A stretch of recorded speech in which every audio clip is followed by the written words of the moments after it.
Hi dear friends and subscribers, welcome to the Cricket Happening Show once again on a Monday. Yesterday we saw that the Mumbai Indians won the Champions League T20 Championship, but today what I'm going to do, we don't have much cricket happening, but definitely, as you know, this is a Cricket Happening Show, and definitely I'll be dwelling something on cricket. So let's see what's happening. So one thing that was put in the shade, in the sense I would have covered it if probably the Champions League was not there, but since I couldn't really squeeze this in, I thought I would be speaking about it today. And that is talking about a person from England who was a part of the Ashes campaign for England when England actually won against Australia, and his name is the tall, fast bowler who with his height was getting some good bounce. And as you know, in England there are a lot of tall bowlers, so he is also one among them who played for England, and his name is Steve Harmison. Now Steve Harmison, as you know, has retired. He actually retired on 6th of October, but I'm talking about it today to you. So Steve Harmison was a wonderful fast bowler. Said he was a part of a successful campaign. He brought an innings to his close as far as Test career is concerned. He retires from all cricket. In fact, he was playing in English county cricket, probably thinking that he might get a chance, but that is it. Finally, Steve Harmison has realized that now it's no longer his cup of tea, and after doing yeoman service to England cricket, he has retired. In fact, he took 223 wickets in 63 tests, and he also had he played for Durham for 17 years. Now 17 years he has played for Durham, but he couldn't actually be a part of the successful campaign. As you know, Durham actually won the county championship this time under Paul Collingwood, but he couldn't be a part of it due to his injury. And after his making his he made his test debut, as one would remember, that was against India at Trent Bridge. His one-day international career spanned 58 one-day internationals, and he picked up 76 wickets, and he also played a few T20s, one can say, and the best was his Ashes series against Australia in the 2005 when England won the Ashes 2-1. He took 17 wickets in that particular 5-match series, and one would also remember one of his great bowling strengths. As you know, he was he used to operate in tandem with Matthew Hogarth, who was retired, as you know, Andrew Flintoff, another all-rounder, Simon Jones. That was the four-man pace attack, and Harmison had some wonderful figures. I mean, his best figures were he took 7 wickets for just 12 runs, and that was against West Indies at Savannah Park in Jamaica way back in 2004, that was the year he got his ICC Test rankings to go to number 1. So that is something has belonged to him, and it is. He has done his service, he has done his job, but he was a wonderful bowler to watch because, as you know, he had good height and he was getting good bounce, and he had a wonderful career. Even though he played only 63 tests, but I thought he was a very, very vital cog in England's scheme of things. But so he has retired. So I just wanted to touch base on that. So that is something. And other than that, just let's look at some cricket news as to what's happening. Other than that, the other news that we have is that now Australia, as you know, they are actually touring India in October for probably 7 one-day internationals. Now this is something where Australia says that they are going to see that, because they feel that there are a lot of players who have had the Indian Premier League experience, so they have good knowledge about the conditions. And probably they probably are of the feeling that this is something which is going to really help them prepare for the 2015 World Cup. Well, I wouldn't say anything right now, but only when the match starts, when the one-day international starts, we would really see what is really ahead of us. And another thing that I would like to talk about on Australia is that one would have heard about Ian Chappell, the current commentator on Channel 9, Ian Chappell, saying that he actually criticized that Australia are undertaking a tour of India at this particular juncture. The reason being, he says that the Ashes series is not far off, and he feels that that is really going to burn Australia, and he also feels that Michael Clarke not being a part of the Australian cricket unit this time due to injury is going to really hit their chances hard, because he feels that Michael Clarke is the best player of spin as far as Australia is concerned. I definitely agree with him. He's definitely the best player of spin. So we won't be seeing Michael Clarke, which is sad. As I said in my preview itself, as soon as Michael Clarke was not there, I said it is going to be difficult for Australia. And that's the same sentiment that Ian Chappell, the former commentator, has also echoed, saying that Michael Clarke is going to be sorely missed, and he feels that Australia is going to find it very tough on Indian wickets. He definitely fancies India winning it. Not only that, but he also says that on the contrary, it is going to even affect Australia's chances when they play against England, because there will be a lot of burnouts, in the sense they would have played a lot of cricket. Now, whether Ian Chappell is of the feeling whether this was really required at this particular juncture when Australia have the Ashes coming and they are touring India right now.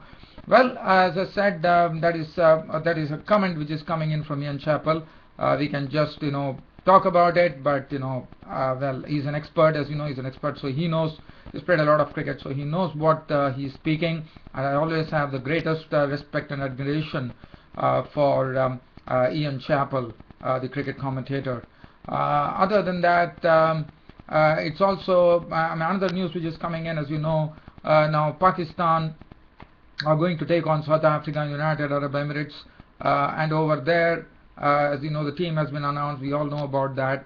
JP Duminy has probably they are going to the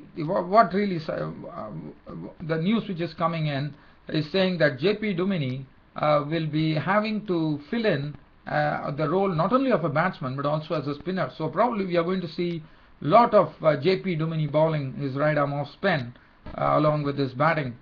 Now the other news that we have, as you know, New Zealand are in Bangladesh to play some test matches there, and Ross Taylor has very clearly said that Bangladesh can't be taken lightly.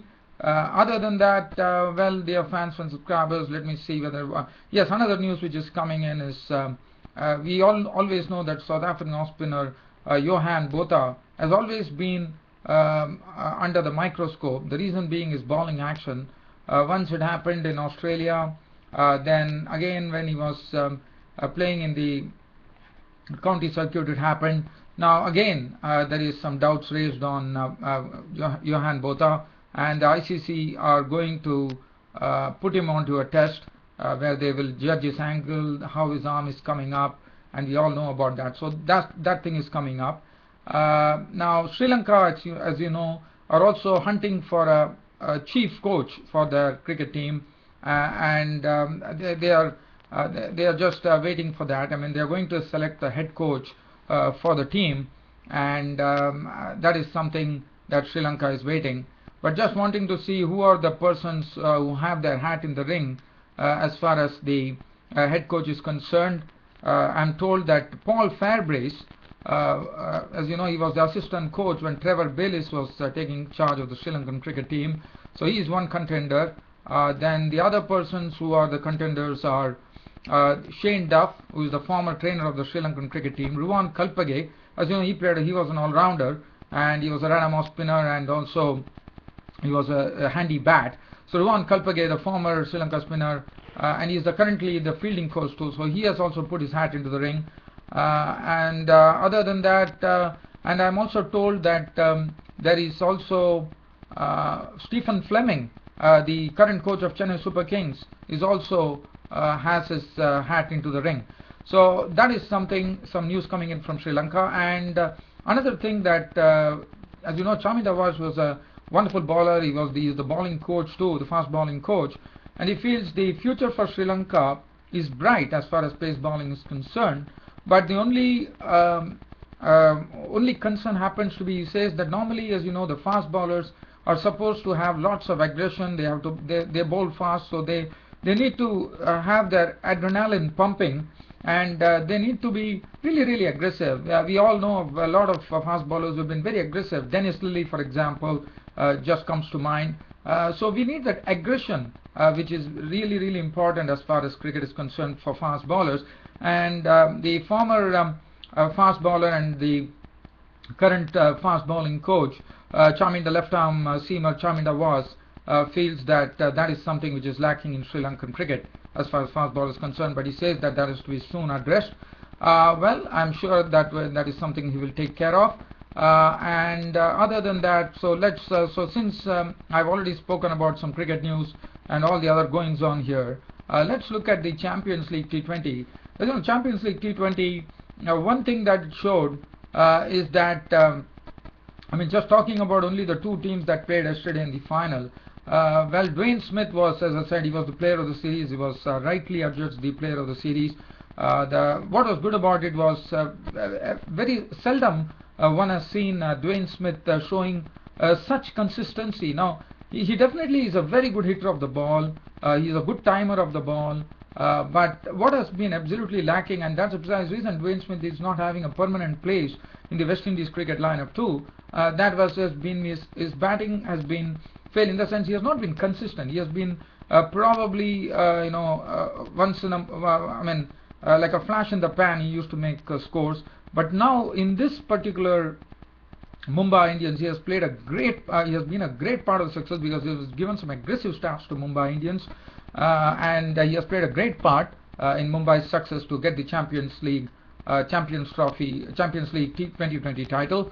So Dwayne Smith, what he has done a lot of good for him, and I'm sure the West Indies cricket selectors will now be eyeing him, because he has really done a great job there.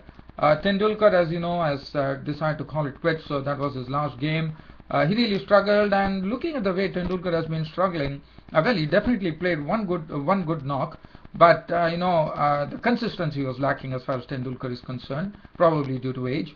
Rohit Sharma, the captain, has always led from the front. He has led from the front with supreme authority, and he has also got his bat to do the talking for everybody, for his team. Other than that, Glenn Maxwell just played one game, but really showed some. Dinesh Karthik did well. As you know, Dinesh Karthik has been dropped for the series against Australia, and I'm sure Dinesh Karthik has really signaled something here to the selectors, because the way he played, it was a real treat to watch. The other day he scored a lot of runs in the semi-final, and in the final too, chipped in with 15. And one good thing that happened for Harbhajan Singh, not only did he turn the game on its head and got the Mumbai Indians to victory in the finals, but Harbhajan Singh showed that he could be a very wily customer. Now, Harbhajan Singh has been out of favor with the Indian cricket selectors, like all other players like Sehwag, Zahir Khan, Gautam Gambhir. So a similar thing, but Harbhajan Singh definitely showed lots of improvement in his bowling. Let's talk about the Rajasthan Royals. For Rajasthan Royals, I think Sanju Samson, the 18-year-old talented boy, has definitely arrived. We saw him in the Indian Premier League, how he played. Now he has also put his best foot forward. In fact, he has been very consistent. He has been scoring a lot of runs. And Sanju Samson, at the age of 18, I'm sure he has signaled his intentions. And now, what one feels, as one would remember, it was a big comment which was coming in from one of the great persons. I am just trying to figure out who that person was who made the comment. I have a feeling it was a person who was not from India. Someone from overseas had made that comment after watching him in the Indian Premier League, and after watching the way Sanju Samson played yesterday, a sort of an electric knock of 60 of 33 balls, 4 for 4 6. One actually compared him to Sachin Tendulkar. When Sachin Tendulkar made a mark in Indian cricket. Now Sanju Samson, definitely some of his strokes that he played really resembled something like Sachin Tendulkar in his prime playing. So I'm sure Sanju Samson is going to make waves, and I don't think the day is far off when Sanju Samson will slowly find his place into the Indian cricket team, because the way he has played, he looks extremely talented, and he's just 18 years of age. That is the good thing for Sanju Samson. I wish him lots of good luck. Ajinkya Rahane, who has not been selected for the for the upcoming Australian tour. He's a wonderful player, but he has been very consistent too, and he also does not find a place. But he was the man with the golden bat. He scored the highest number of runs in the Champions League T20. And Ajinkya Rahane, well, you know what, he has been, he's such a wonderful talent, and I'm sure Ajinkya Rahane will definitely get an opportunity in the Indian cricket team in the future. Well, he has already got some opportunities, but you know, he needs to get more opportunities. He has really shown the real class here, Ajinkya Rahane. And Rahul Dravid, as you know, has said goodbye as far as Champions League. And another good thing that happened for Rajasthan Royals, according to me, is the Jharkhand bowler. And I'm sure Mahendra Singh Dhoni himself would have had a good look at him, because he had Mahendra Singh Dhoni LBW in the semi-finals, and he bowls a lot of space, and his stock ball is the outswinger. And as I said, he hails from Jharkhand, the same state as Mahendra Singh Dhoni.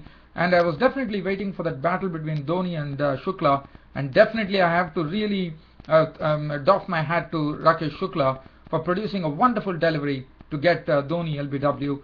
So a Jharkhand bowler getting is a Jharkhand team captain, not only the captain of the Chennai Super Kings and the Indian cricket team captain. That would have been something that Rahul Shukla will always have in memory when he had Mahendra Singh Dhoni LBW with a wonderful delivery. Well, dear fans, friends, subscribers, I don't have anything else to share for today. As usual, my Cricket Happening show is about to end. Thanks for your company. Thanks for your tremendous cooperation to this show. You are the wheels of my Cricket Happenings. Thank you very much once again, dear fans and subscribers. I'll be seeing you all tomorrow. Until then, it's goodbye.